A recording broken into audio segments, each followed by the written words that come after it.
today's topic is about empowering farmworker youth. That's what Children in the Fields campaign is all about.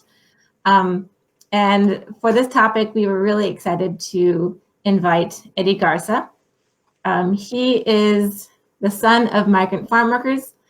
He was born and raised in Homestead, Florida, and has had a long history of activism by default through his parents, who raised him to stand up for farm workers. His mom led a strike at the age of 17 years young. She was arrested on her 17th birthday for taking part in a strike, and so he has that legacy to continue, and he has done a great job of it. So welcome to Eddie Garza. We're really excited to have you.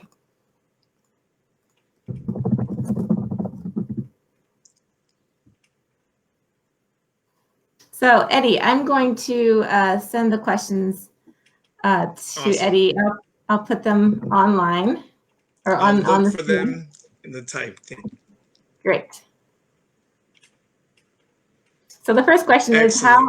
Well, Kendra, first and foremost, thank you so very much for having me on. Thank you, AFOP, the amazing team over there. Daniel, Shan, and Melody, you guys are amazing. I really want to say thank you for the amazing work that you do. The Children in the Fields campaign has been incredibly inspirational for us here in South Florida, whether it's the art, the videos, just the impact and telling the story of farm workers across America. Thank you so very much for this beautiful campaign. And it really is an honor for Mac to be a part of this today. Let me tell you a little bit about Mac, how we started, and why we are here and the mission we're trying to accomplish. In the early 80s, farm workers, community activists, and educators came together to address a major issue that was happening with farm worker youth, which was the dropout rate in high school of farm worker youth who ended up in the fields. At that time in the mid 80s, the dropout rate was close to 80% for farm worker youth. So MAC was founded with the mission that every farm worker child have access to a quality education for a better future. MAC went about this mission by highlighting academic achievements with the founding of the Seniors Banquet as we know it here locally, also the Farm Worker Student Recognition Ceremony. They also created different cultural events. We had our Reinas, we had our Fiestas Patrias, and we highlighted the achievements of Mexican Americans and Latinos in America. Fast forward to 2015, and the board decided for the very first time to go from an all-volunteer organization to having the very first hires, which is Miss Sandra Reyes and Miss Marilu Villa, two of the hardest working, and by the way, former farm workers themselves, two of the hardest working young ladies I've ever seen in my life. And with those first two hires, we began to do direct programming, first working with the students in high school so that they could understand a little bit better what it took to be successful in high school and then go on to college or a trade. And also working with the families with the launching of our family empowerment program, because we realized that our parents needed just as much help and understanding and knowledge to shift into power and action. So that's what we're doing. We're so proud to be here with you guys. And that's why we're here. And I do want to give a quick shout out because I'm loving all of the comments. What's up, Texas? What's up, Fort Worth, Plainview? I see some love for Homestead. Thank you guys so very much. Keep those comments coming. I love that stuff. Thank you. So Eddie, I just want to ask really quick. I know Mexican American is in your name, but do you also serve farm worker children from other backgrounds? Yes, so definitely. It's a question that gets asked all the time. Mexican American Council, do you only work with Mexicans? And by the way, that name, I've had some funding sources even tell me, you know, if you just change your name, we can work with you guys a little bit more. But what I've realized is that Mexican American youth in our community need positive points of representation. And so for me, keeping the name is so very important for all those Mexican American kids who needs to say, hey, that's me. Not what they're trying to portray on the media, not what they're trying to say, I'm not under a tree taking a nap, not working. No, we're some of the hardest working people, and we want to make this country a much better place. But that being said, we are open to everyone. We work with El Salvadorian kids, Venezuelan kids, Haitian kids. If you're a young man or woman and you want to get better in life, we're here for you. And that's our biggest calling card. That's wonderful. I know. And also the second part of that question is the children of farm worker background. Absolutely. That is our focus. That is our really, we have a special focus on those children. We make sure that our recruiting efforts are geared towards them. We're always finding and always working with our farm worker children, who, by the way, are not only Mexican American. When I talk about Haitian Americans, when I talk about our El Salvadorian community, our native community who come from certain indigenous backgrounds, they're farm workers too, and they deserve just as much help. Thank you.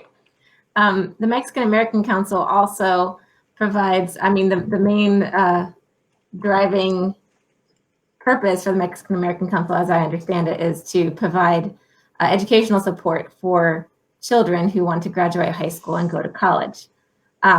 So on to the next question, which is about the Altissimo Live event. The Mariachi Conservatory provided the opening act for that event. So please go ahead and tell us about that and about the conservatory. Yes, Altissimo Live. Wow, what an event. Shout out to all the organizers behind that. A great group of people came together. Mr. Enrique Santos, so many great people. Monica Ramirez, I mean, it was just crazy how within a matter of days, like the world stopped and all these important, impactful people, whether they were entertainers, whether they were activists, whether they were elected officials, everybody came together to make that a thing.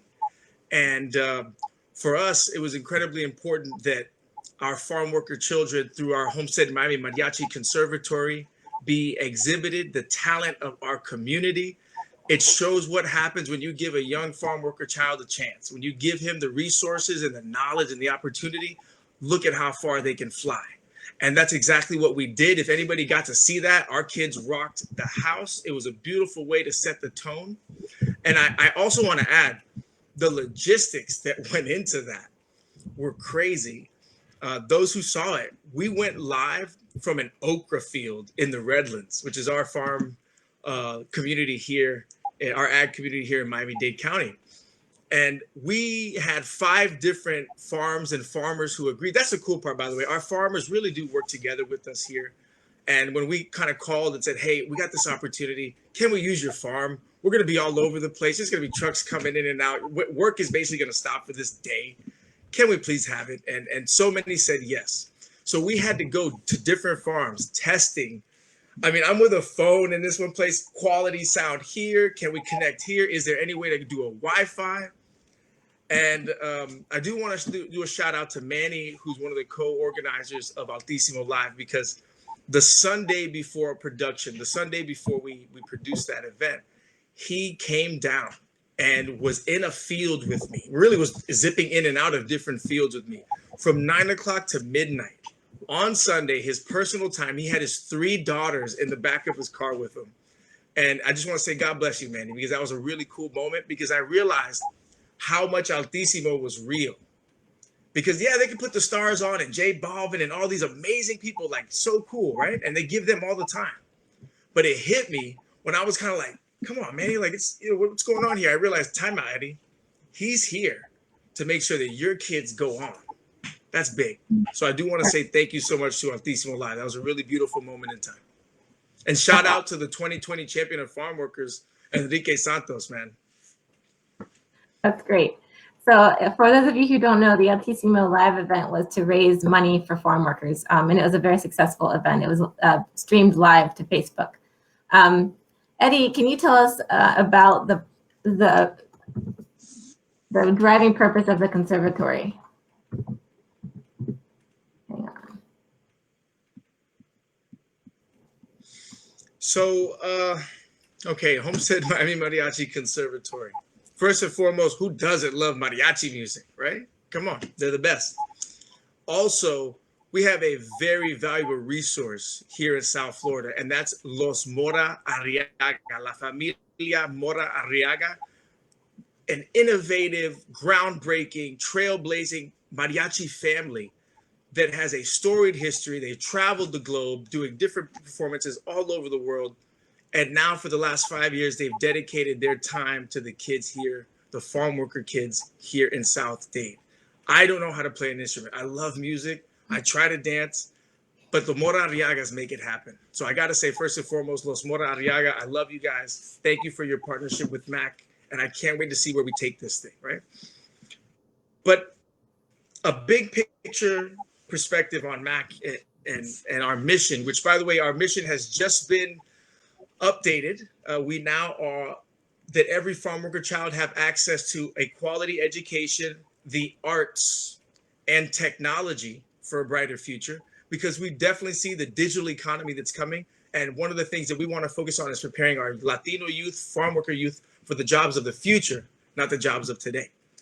So focusing on why we do what we do. MAC has 5 main components: the Homestead Miami Mariachi Conservatory, our college and career prep program, our college club, our adult literacy program, and our family empowerment program based on the PPP, Positive Parenting Curriculum, which is one of the top parenting curriculums in the world. When we said, how do we help these kids in high school so they can either go on to college or learn a trade, become an electrician, become an auto tech or a marine tech, which is a thing here in South Florida. These kids can work on boats and make triple the money. All these different ideas. How do we get these concepts into the kids' heads, get them to complete that certificate program or degree, and then move on to the job? Well, in trying to get them into competitive universities, we realized that their test scores were not where we wanted them to be, specifically in math and science. How do we approach that? Well, we have our college and career prep program working with the grade 9 through 12 kids. So that's helping, but it wasn't enough. What we realized is we were too late to the party.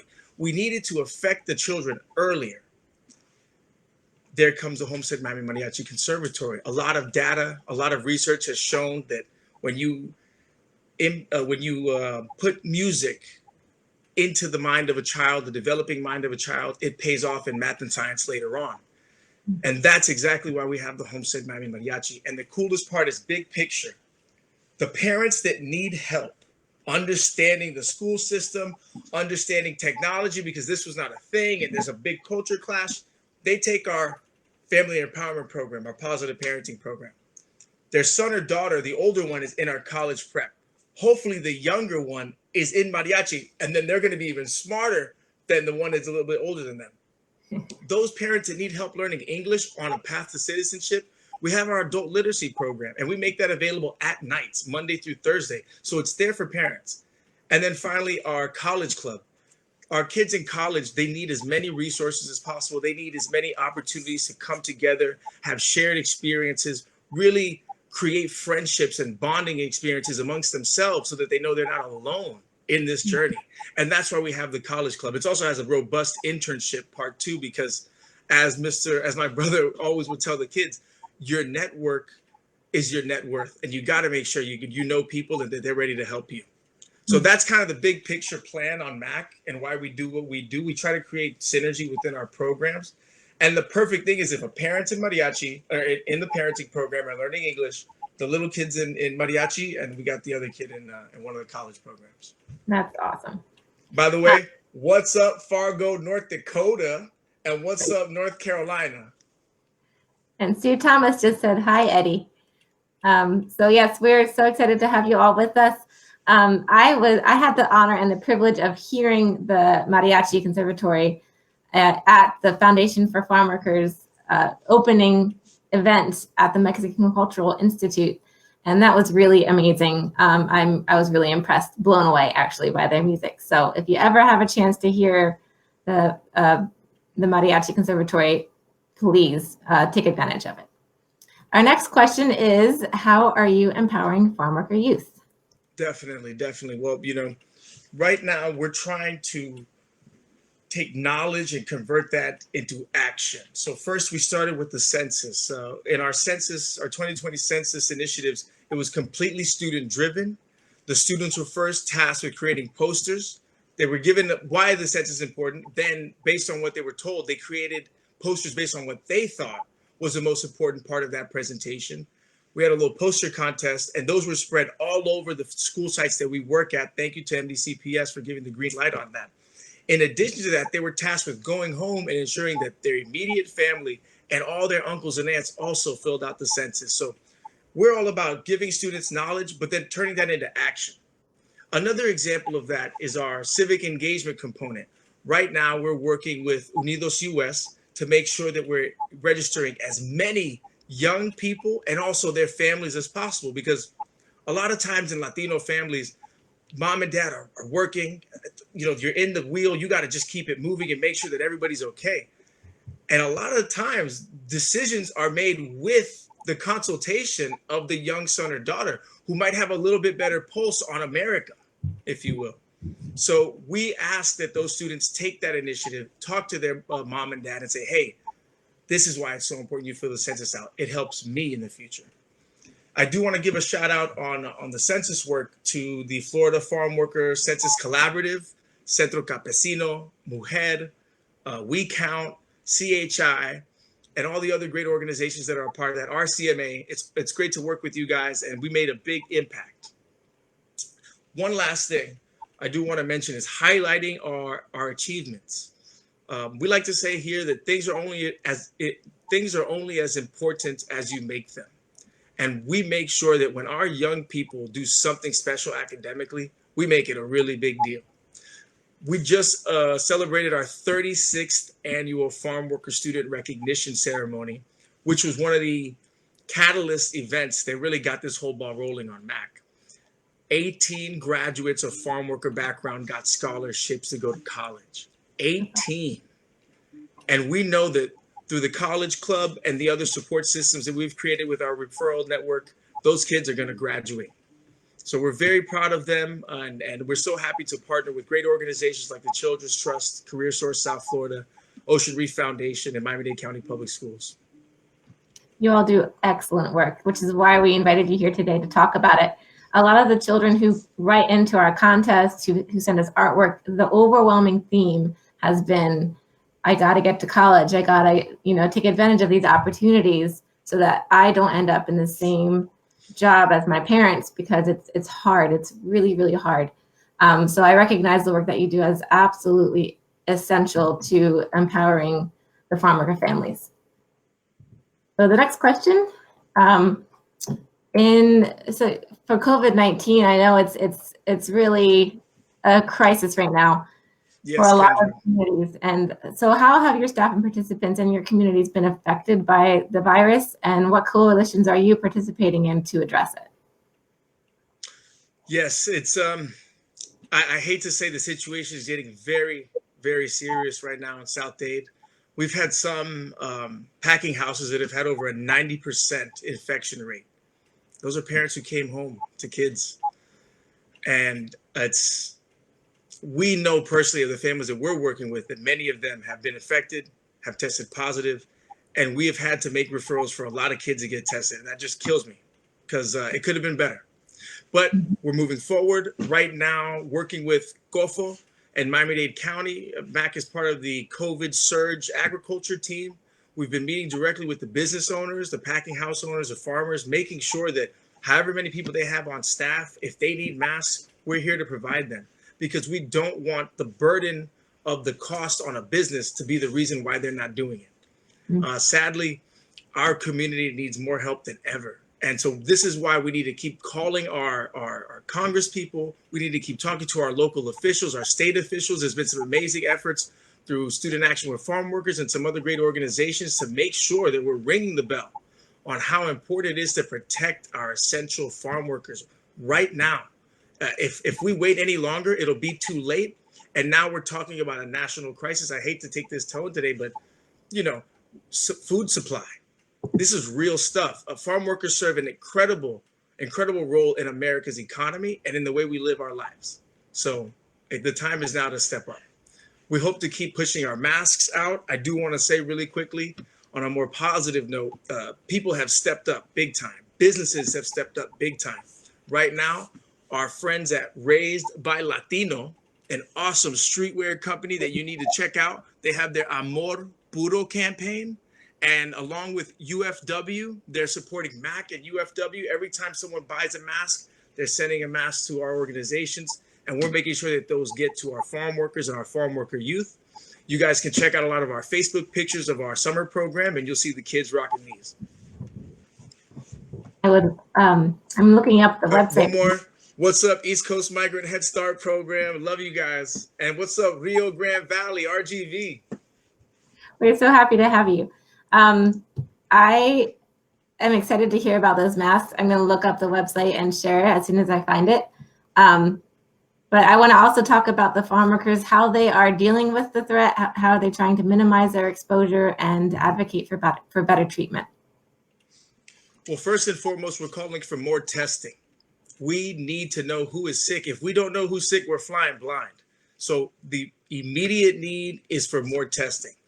On top of that, like 1.2, because it's like right behind it, is the need for facial coverings, PPE. We need more masks. Farm workers work hard. Some of these single-use ones that people say, hey, you can wear them 2 to 3 days. Yeah, in an office. But a farm worker can't wear that thing 2 or 3 days. They're sweating like crazy. They're breathing heavy.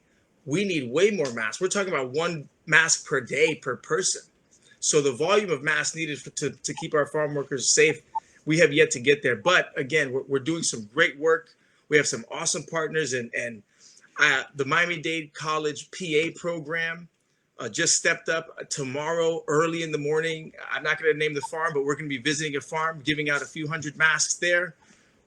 Gofo, we just mentioned them. They're leading a great initiative on Friday, working directly with the people, and they have a big distribution in the next few days as well. So everybody's really stepping up, but we need more. And that's I think testing is the one thing that we as small community-based organizations have no control over the testing.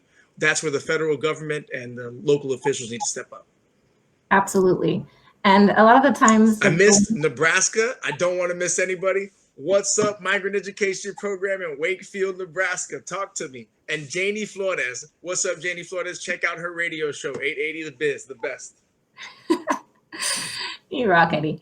I just put up the website for Amor Poro, Raised by Latinos. If you want that again, I will give it to you. Just ask for it in the chat. I agree. Right now is a really challenging time. I wonder, what is MAC doing to overcome these challenges? You know, we were very lucky. We have a long relationship with our local bank, and the fact that it is a local bank, we were able to apply for the PPP loan and successfully get it. And I think that was instrumental to us having sustainability in this very rocky time. First, we had to change the way we do all of our programming. We are in person. We're so good with people. We love events. We love to cook food, bring everybody together, put the mariachis on stage. We love parties, right? We love that stuff on a cultural and relevant and meaningful basis. But all that was thrown out the window with COVID. And I challenged my team. They had to look at all the different programming and curriculums that they use, transfer that to a virtual setting, make sure that it made sense and it wasn't boring to the students and families that we work with. They did that. I'm so proud of them. It took a long time, but they did it. And then we had to change the way that we do our business. I remember our very first Zoom meeting, and it was hilarious. It was just like those progressive commercials. Somebody's on mute and they're trying to talk. The person who's not muted has a little baby screaming the whole time. I mean, it was awesome. It was a great experience. And I know a lot of our fellow organizations went through the very same things. They had to make a shift to digital, and sadly, some even had to stop programming altogether, which was just inevitable for some organizations. I understand, but we're working together, and thankfully, we have a lot of good partnerships here in South Florida. What are some of MAC's biggest accomplishments that you would like to share? Well, every time I see a young man or woman who we positively affected, that are happy with what they're doing, it doesn't have to be that they're super successful or that they're rich. No. As long as they're happy, that's our biggest accomplishment. This all started because, one of our founding members, my father, was given an opportunity to go to college. He was a farm worker. He was in the fields here in South Dade picking tomatoes.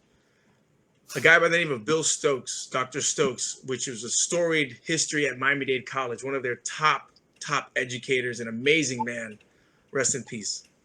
Dr. Stokes went and found my dad and for 2 weeks, nonstop, begged my grandfather to please let Cipriano go to school. I have a track scholarship for him. And my grandpa's looking at him like, track? Run fast? What is that? He's running right here in this field. We need him right here. We need this paycheck, which made sense. As we had an able-bodied young man, but that's a lot of buckets, right? It's a lot of, well, through his efforts, it paid off, and my grandfather relented and let my dad go to college. And the ripple effect of that changed the trajectory of not only my family, but so many others.